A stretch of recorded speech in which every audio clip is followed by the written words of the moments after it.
জুলাই মাসের অনাবৃষ্টি ও আগস্টের অতিবৃষ্টির কারণে নওগাঁয় রোপা আমনের উৎপাদন বৃদ্ধি এবং ফলন কমের আশঙ্কা করছেন কৃষকরা। ঠাকুরগাঁওয়ের কৃষকদেরও মৌসুমের শুরুতে সেচের উপর নির্ভর করতে হয়েছে। আবাদ দেরিতে শুরু হলেও উৎপাদন ব্যাহত হবে না বলে আশা কৃষি বিভাগের।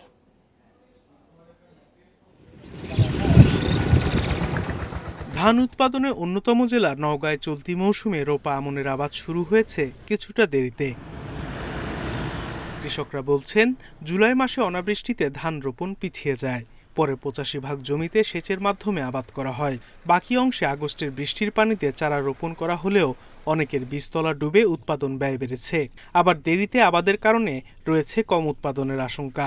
টাকা খরচ বেশি যাচ্ছে, বিচুন বেশি যাচ্ছে। আপনার হচ্ছে এই উৎপাদন ধানের যে থোপটা হবে, সেই থোপটা এখন তো মনে করেন চিকন হয়ে আসবে। ফলন এটার একটু কম হবে, ওটার 16 হয়, এটার 12 হবে এরকম। তবে বিলম্বে আবাদ শুরু হলেও উৎপাদন ব্যাহত হবে না বলে আশা কৃষি বিভাগের। সার্বিকভাবে আমাদের যে আবহাওয়া, এই আবহাওয়া রোপা আমন চাষের জন্য অনুকূলে আছে। বৃষ্টিপাত, সেই সাথে রৌদ্রোজ্জ্বল দিন সব মিলিয়ে আমাদের মাঠের অবস্থা ভালো রয়েছে। ঠাকুরগাঁওয়েও বেশিরভাগ জমিতে সেচ দিয়ে ধান আবাদ করা হয়েছে।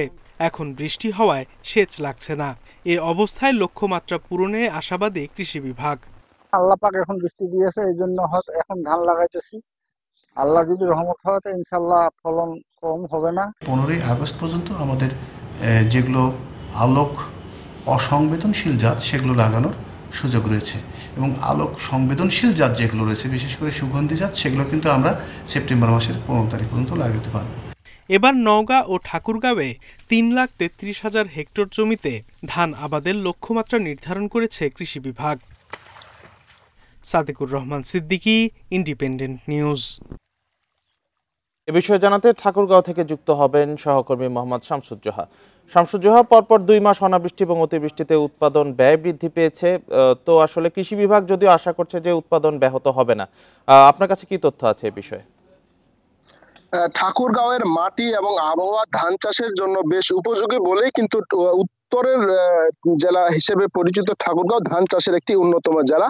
এই জেলায় এবছর 1,40,000 হেক্টর জমিতে আমনের লক্ষ্যমাত্রা নির্ধারণ করা হয়। এটির অনেকাংশে কিন্তু পূরণ হয়েছে।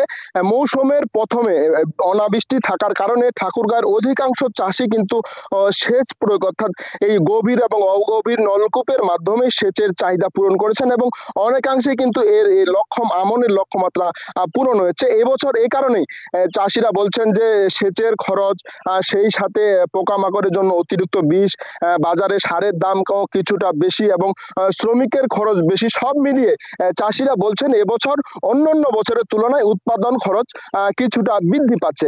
আর চাষিদের যেটি বরাবরই অভিযোগ থাকে যে চাষিরা যখন ধান এই পরিশ্রম করে ধান উৎপাদন করে বিক্রি করেন, অর্থাৎ ভরা মৌসুমে চাষিরা কিন্তু ধানের ন্যায্য মূল্য পান না, এমনটা একটি অভিযোগ রয়েছে। যেমন গত বড় মৌসুমে ধানের চাষিরা যখন ধান বিক্রি করছিলেন তখন কিন্তু বাজারে 2,000 টাকার নিচে প্রতি বস্তা, অর্থাৎ 2 মণ ধান বিক্রি হতো, আর এখন বর্তমানে 2,600 টাকায় প্রতি বস্তা 2 মণ ধান বিক্রি হচ্ছে।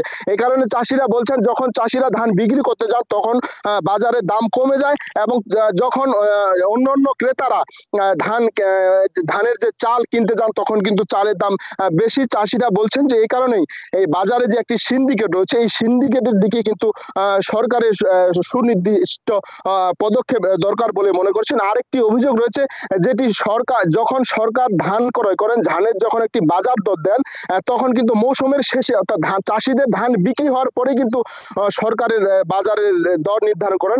এই কারণে চাষিরা ক্ষতিগ্রস্ত হয়ে থাকেন। চাষিদের দাবি, যদি সরকার মৌসুমের শুরুতেই এই সরকারি ক্রয়ের একটি নির্ধারিত মূল্য নির্ধারণ করে দেন, তাহলে কিন্তু চাষিরা উপকৃত হবেন। আর ঠাকুরগাঁয়ের যে পতিত জমিগুলো এখনো রয়েছে, সেই জমিগুলো কিন্তু বর্তমানে চাষিরা আগাম জাতের আলু ও লাগানোর জন্য কিন্তু প্রস্তুতি রয়েছেন। এই কারণে ঠাকুরগাঁয়ের যে পতিত জমি রয়েছে সেগুলোর সুষ্ঠু ব্যবহার হচ্ছে। আর চাষিরা এবং কৃষি বিভাগ বলছেন, যেহেতু মৌসুমের প্রথমে ধানের পানির চাহিদা কিছুটা বেশি ছিল, পানি ছিল না, আবার পরে সেই বৃষ্টিটা হয়ে গেছে, এই কারণে কিন্তু ফলনের কম হওয়ার কিন্তু আশঙ্কা নয় বলেই কিন্তু মনে করছেন। ঠাকুরগাঁও থেকে জানাচ্ছিলেন সহকর্মী শামসুজ্জোহা।